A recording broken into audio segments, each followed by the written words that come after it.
Hello everybody, welcome back to my channel. Today I want to talk about the Flame God rune and how it is actually very powerful again.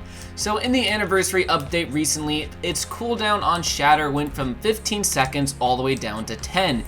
And that update actually made this rune very viable and very powerful. So in this video, I'm going to be going over why that is.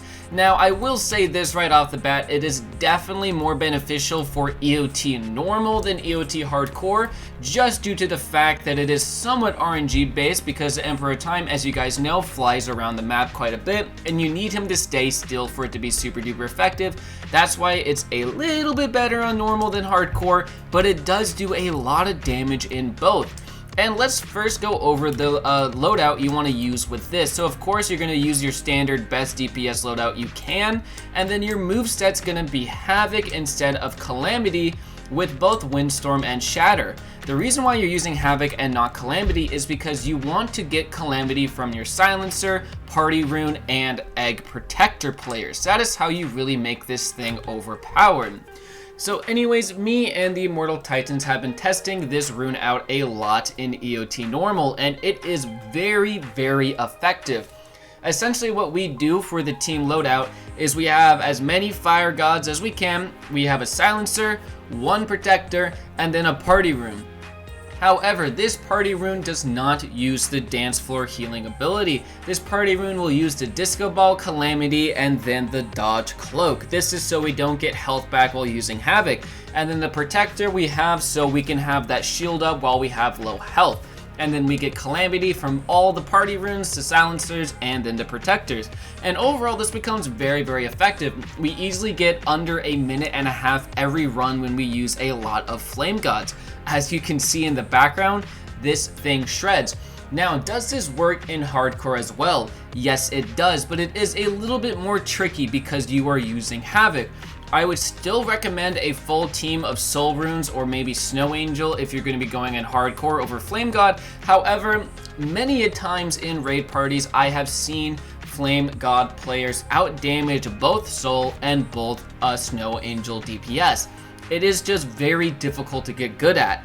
In normal mode, I will almost say this is possibly the king. It is very good in normal. The Shatter just does so much damage when the EOT boss is just sitting in it, and then the Windstorm does a ton as well. And a really good strategy actually is to combo this rune with Shatter and the OP Ground Break, because that OP Ground Break, if the boss is under 25% health, just does so much damage. And then this rune just does so much damage as well. Now on hardcore mode, the reason why it isn't quite as beneficial is because since the boss has more health, he's going to be flying around a lot more, and then every single time he flies like away, it makes your Shatter kind of useless, since the Shatter is only good if the boss stays still. That is where the RNG comes in with this rune. When this rune is really good is when you get that lucky RNG and the boss stays put for a long time. If he stays put for a long time, then this rune is very effective. You get a ridiculous amount of damage off, and it is super duper good. You can easily outdamage Snow Angels, you can easily outdamage Soul Runes, but it really is only if that boss stays put for a long time. That is why it's a little bit better on normal, because you know the boss has less health, so it is a little bit shorter and you're not going to deal with him flying around as much. I will definitely say this on normal is better than a lot of other things. I'm not here to say that Flame God is better than the mass Soul Rune strategy. It definitely isn't, at least in hardcore. In hardcore, you still want to go with a bunch of Soul Runes with 2 parties, a Silencer, and 2 Protectors. That is still going to be where you're getting most of your damage from. But I do just want to say that y'all should try out Flame God again. It is very powerful. This update did make it a viable rune in a lot of situations, and I am very happy about that. I kind of hope he continues this trend of making a lot of the lesser useful runes useful again, because it's been very nice using not only Soul Rune in raids. For a long time there, we were doing nothing but using Soul, so it's been really fun to switch it up. And there's a lot of new strategies nowadays. I mean, Solar and Lunar is still very broken. So there's still that viable strategy where you just have, a bunch of people use mooncutters and stuff like that. And then you got the flame gods, you got the soul, which is still good. You get people using Azure, you got people using ground break with the battler rune. There's just so many strategies going on nowadays that it is really, really fun to play this game again. Now, overall with the flame god, I would not really suggest using acceleration divider. The reason why I suggest the windstorm and shatter with havoc over maybe acceleration divider with shatter is due to the fact that you get launched forward so much. This is going to make you miss calamities from your silencer players. This is going to make you miss the protection safeguard from your protectors and eggs. It's going to make you miss a lot of things like that, which you do not want to be missing.